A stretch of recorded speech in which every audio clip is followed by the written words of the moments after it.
नमस्ते, मैं हूं डॉक्टर विकल Kotwal. Welcome to ideation.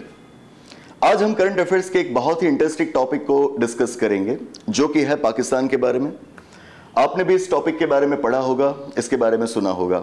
Indian express में आज ही इस पर एक बहुत ही अच्छा आर्टिकल आया था, जो कुछ इस तरह का टाइटल उसके अंदर हमें पाया गया।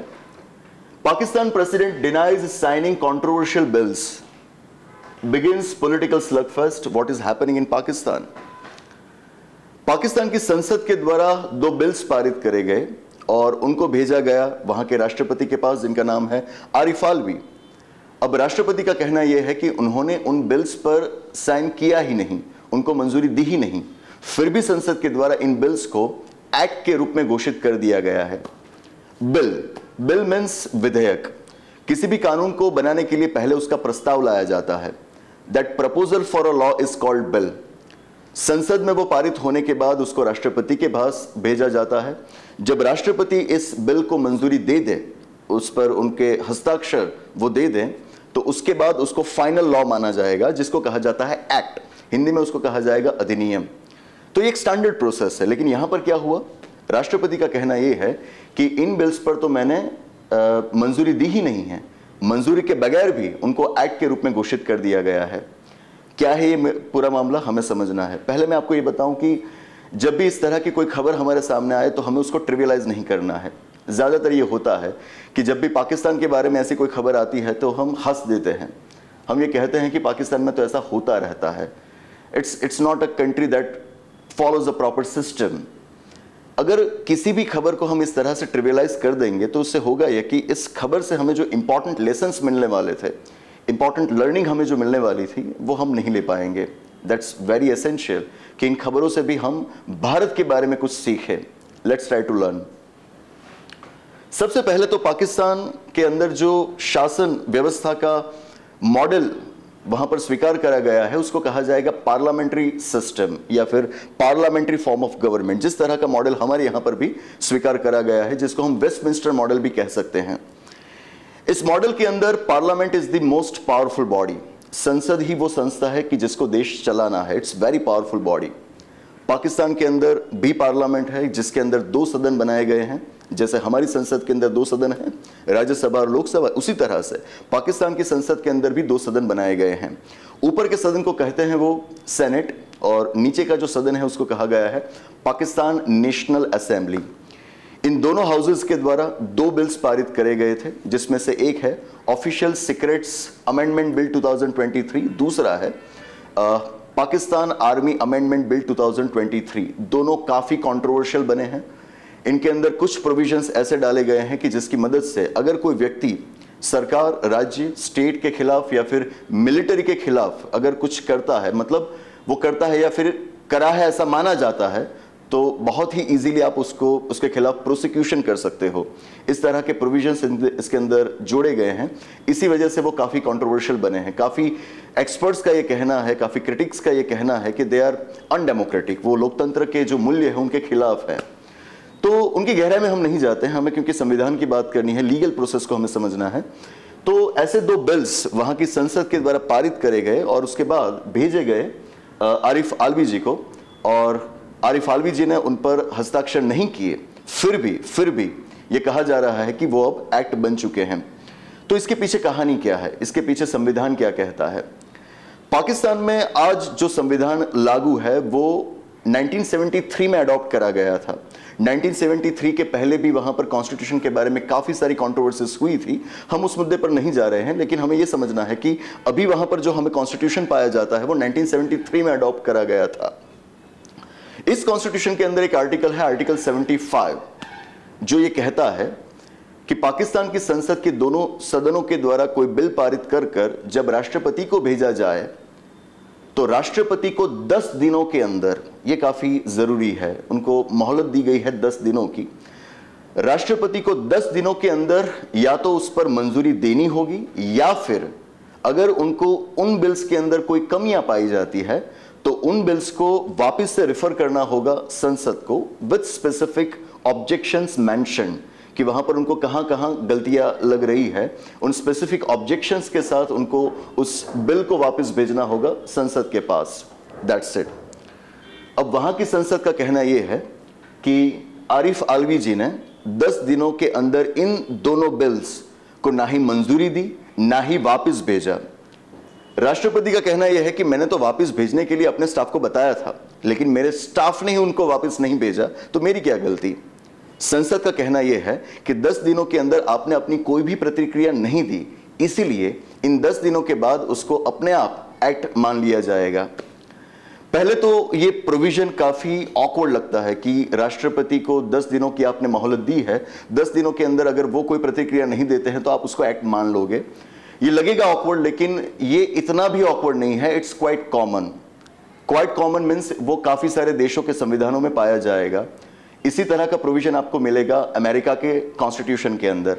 वेरी इंपॉर्टेंट, अमेरिकन कॉन्स्टिट्यूशन में भी इसी तरह का प्रोविजन करा गया है कि वहां की संसद, जिसको वो कांग्रेस कहते हैं, कांग्रेस के द्वारा कोई बिल पारित करा जाए, राष्ट्रपति के हस्ताक्षर के लिए उसको भेजा जाए, वहां पर भी उनको 10 दिनों की मोहलत दी गई है।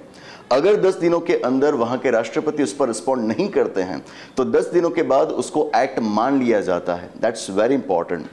तो जिस तरह का प्रोविजन आज पाकिस्तान के कॉन्स्टिट्यूशन में है, इसी तरह का कॉन्स्टिट्यूशन और देशों के संविधानों के अंदर भी होता है। लेकिन साथ में यह भी हमें एनालाइज करना है कि अमेरिका के अंदर इस तरह का प्रोविजन होना it's appropriate. Why? Reason, America में जो मॉडल स्वीकार करा गया है उसको कहा जाता है presidential system, presidential form of government.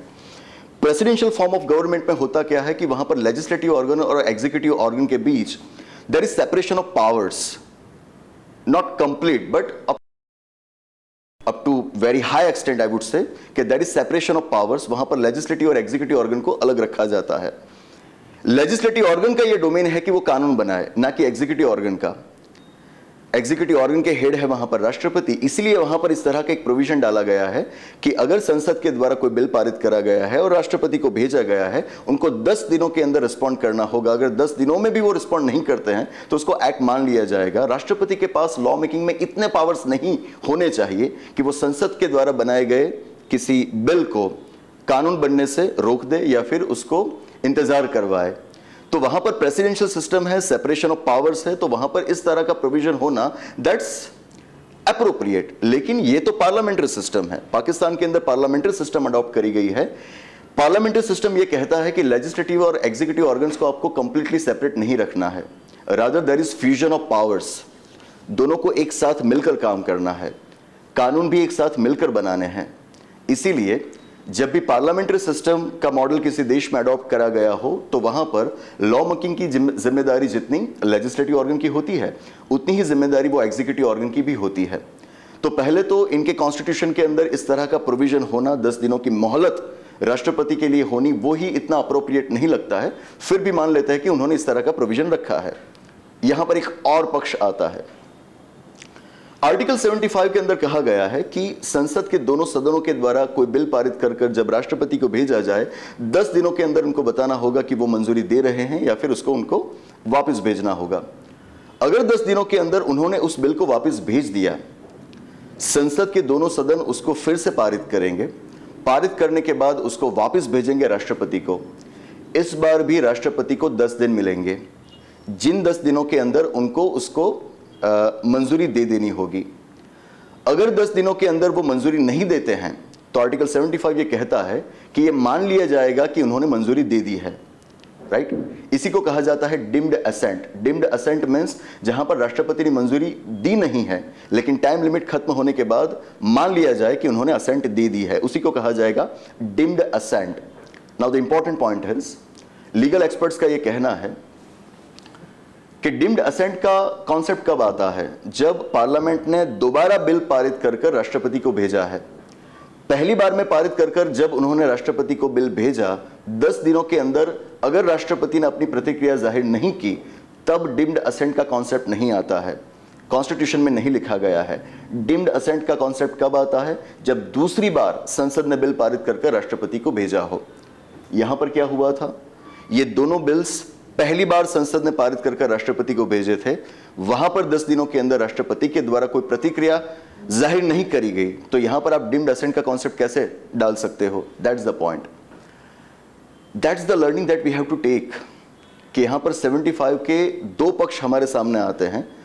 कौन सा सही है कौन सा गलत है इस मामले में हमें नहीं जानना है, लेकिन इन पक्षों को हमें सुनना है, जिससे हमारा कॉन्स्टिट्यूशनल लॉ किस तरह से डेवलप होता है, किस तरह से वो इवॉल्व होता है, वो हम समझ पाएंगे। एक और पक्ष भी यहां पर है। एक्सपर्ट्स ने हमें बताया है एक और प्रोविजन जो भी पाकिस्तान के कॉन्स्टिट्यूशन के अंदर ही है, दैट इज आर्टिकल 254।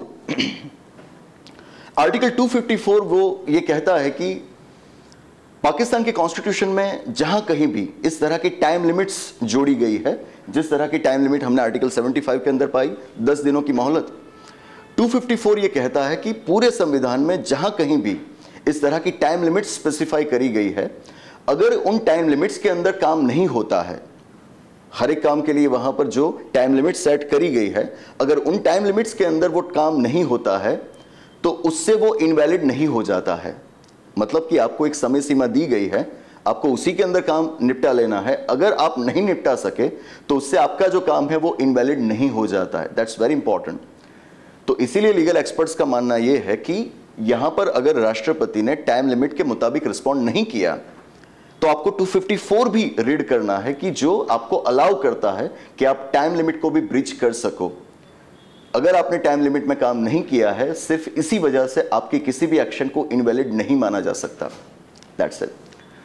तो इसको अगर हम सिर्फ हंसी मजाक में ही कह दे कि पाकिस्तान में तो ऐसा होता रहता है, तो ये जो इंपॉर्टेंट लर्निंग्स हमारे सामने आनी चाहिए वो नहीं आएगी। हमने जिस तरह से इस पूरे मुद्दे को एनालाइज करा, जिस तरह से अमेरिकन कॉन्स्टिट्यूशन के बारे में भी बातें हमने करी और इसको पाकिस्तान के कॉन्स्टिट्यूशन के साथ जोड़ा, वो हमें करना है। यही हमारी एग्जाम्स की डिमांड है, हमारी सिविल सर्विसेज के एग्जाम्स की डिमांड है। अब अगर हमने बात करी है अमेरिका की, बात करी हमने पाकिस्तान की, तो हमें बात करनी होगी भारत की। भारत के संविधान में क्या इस तरह की कोई टाइम लिमिट को स्पेसिफाई करा गया है राष्ट्रपति के लिए? हमारे कॉन्स्टिट्यूशन के पार्ट 5 के आर्टिकल 111 111 के अंदर इस तरह का एक प्रोविजन करा गया है। इस तरह का मतलब टाइम लिमिट का नहीं, असेंट टू बिल्स, उसका टाइटल ही है असेंट टू बिल्स। 111 के अंदर यह प्रावधान करा गया है कि जब भी संसद के दोनों सदनों के द्वारा कोई बिल पारित कर दिया जाए और वो राष्ट्रपति को भेजा जाए, तो राष्ट्रपति उसको मंजूरी किस तरह से देंगे, इसके लिए प्रावधान किए गए हैं आर्टिकल 111 के अंदर। आप उस पूरे आर्टिकल को पढ़िए, उसके प्रोविजंस को पढ़िए, वहां पर कहीं पर भी टाइम लिमिट को स्पेसिफाई नहीं करा गया है। मतलब कि संसद के द्वारा पारित करे गए बिल्स राष्ट्रपति के पास आए तो हमारे राष्ट्रपति चाहे इतना वक्त ले सकते हैं। वहां पर कोई टाइम लिमिट स्पेसिफाई नहीं करी गई है। टाइम लिमिट स्पेसिफाई नहीं करी गई है, इसलिए तो हमारे राष्ट्रपति के पास एक वीटो पावर रहता है, जिसको हम कहते हैं pocket veto power. Pocket veto का मतलब ये होता है कि आपको किसी टाइम लिमिट के अंदर, प्रिस्क्राइब्ड टाइम लिमिट के अंदर जवाब नहीं देना है। और हमें इतिहास के पन्नों में ऐसे दृष्टांत भी मिलेंगे कि जहां पर हमारे राष्ट्रपति ने किसी बिल पर वीटो, पॉकेट वीटो पावर का इस्तेमाल किया हो। कौन से वो दृष्टांत है वो आप हमें कमेंट सेक्शन में बताइएगा। So my point in making is, this is how we have to compare the things. This is how we have to analyze the things. We don't need to see the things only from political perspective, only from one perspective that Pakistan is like our enemy country. तो वहाँ पर जो भी हो रहा है उसको हम criticize करें। वहाँ जो भी हो, हमें ये समझना है कि इस तरह की बातें हमारे देश में भी कहीं ना कहीं अगर पाई जाती है तो उसको हम स्टडी करें, और अगर नहीं पाई जाती तो उसके आधार पर भी हमें स्टडी करना है कि क्यों नहीं पाई जाती, वो कौन सी व्यवस्था है, हमारी कैसी व्यवस्था है, और देशों में किस तरह की व्यवस्थाएं होती है। That's all about this news about Pakistan, there controversy. आने वाले सेशन में ऐसे ही किसी इंपॉर्टेंट टॉपिक के साथ फिर मिलेंगे। Thank you.